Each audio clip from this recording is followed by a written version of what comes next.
My name is Dr. Anand. For the record, today is October 12th. Welcome to New Hyde Hospital. This show already has me intrigued.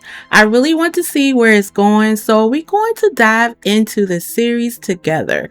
And listen, anything with CCH Pounder in it, I'm watching. She is one of my favorite actresses. One of my favorite movies from her is Tales from the Crypt, Demon Knight. So when I found out that she was going to be in this new series, I had to tune in.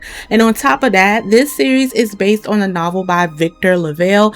If you're not familiar with his work, he also wrote The Changeling, which was adapted on Apple TV+. That series got canceled abruptly. I was still a little bit upset about that because I was waiting on a season 2. But it had a strong following as well. I'm actually in the process of reading his work now, so I'm really curious to see how this new adaptation plays out. We open up in a mental health facility where a patient has reportedly died after allegedly tearing himself apart. Right away, something feels off. The camera pans to the room number and patient numbers, and you can tell immediately this place doesn't operate using names. That's already a red flag. It strips people off identity and turns them into numbers. Then we see a hospital bed covered in blood. And instead of treating it seriously, the staff just flips the mattress and says, that's all we can afford these days. This facility is underfunded, cutting corners, and clearly not prioritizing patient safety. And sadly, that reflects a real issue. In today's world, mental health care in America is struggling, underfunded, overcrowded, and often neglected. The show doesn't shy away from that, and honestly, it makes everything feel more unsettling. Then we meet Pepper, played by Dan Stevens. He's out here doing side hustles, trying to save up money to buy a drum set so he can teach his stepdaughter and maybe make some extra income on the side. He also received a letter saying that a woman named Antoinette has passed away. We don't know who she is yet, but it sounds like someone important from his past. Maybe someone who helped raise them. Pepper gets into an altercation with his girlfriend's ex, and suddenly the cops showed up, but something about this feels off. Instead of taking him to jail, they decided they don't want to deal with the paperwork. They even admit that if they charge him, he won't make bail. So instead, they send him to the New Hyde Hospital psychiatric unit for the weekend. That's not procedure, that is abuse of power. One officer named Dewey, that's what Pepper calls him, seems hesitated about it, but it's clear someone else is calling the shots. Now, if you notice outside of the facility, which looks abandoned, there is a spray paint of some glasses, which ties to Dr. Walter.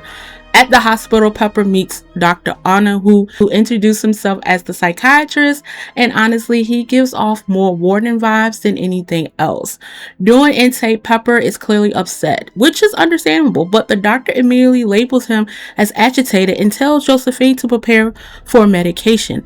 Pepper isn't agitated, he's furious and rightful so. Still, the doctor tells him if he complies, he'll be out in 72 hours. Now, he told Pepper that he will be out on Monday. Then Pepper meets Dory, and she tells him something important. This wasn't an accident. He was summoned. Now, we don't know by who yet, but I have a feeling that we are going to see someone from his past or a family member used to be admitted in the facility. Dory explains her own story and mentions Dr. Walter, the one who basically built this facility. She also says something that stuck with me. New Hyde is hungry.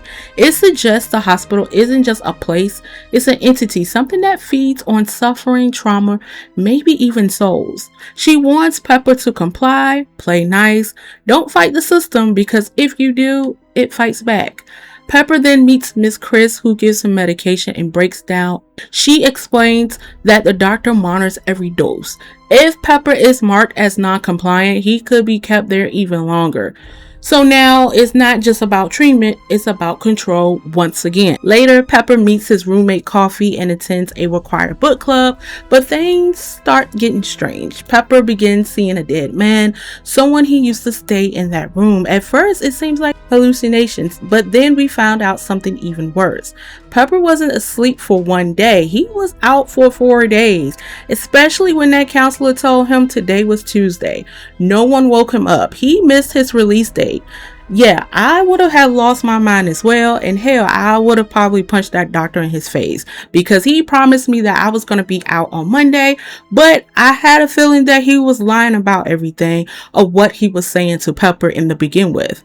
Then those same officers questioned the doctor about why Pepper wasn't released. And of course, he lies. He claims Pepper misses medication, which why he's still there. But the truth is, Pepper was drugged and kept unconscious. So how in the hell was he going to be able to take his medication during lunch and dinner time? And now we see the bigger picture. This place isn't about helping people. It's about keeping them there for money and for control.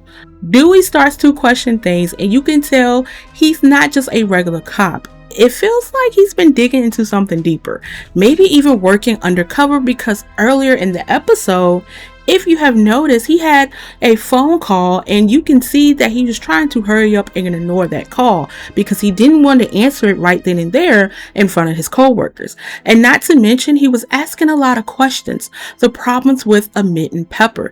He kept disagreeing everything what his co-worker says and what the doctor says. He contacts a reporter ready to expose the truth about the facility. And just like every story where someone tried to expose corruption and tries to do the right thing, he ends up dead. Coffee then tells Pepper that the man he saw was his former roommate, and he drops a major line. The hospital profits off their bodies, but something else feeds on their souls. I believe him because we later find out that the real entity behind all of this is likely Dr. Walter, the one who killed Dewey. So here's what I'm thinking. What if the drugs aren't meant to help patients, but to suppress awareness? Think about it. Pepper only starts seeing things when the meds hit. He loses time. He becomes easier to manipulate. So what if the medication doing two things at once? Weaken the body, open the mind to something else. That would mean the hospital isn't treating illness, it's preparing people to be assessed. Or what if the real horror isn't the entity? It's the idea that no one escapes once they enter.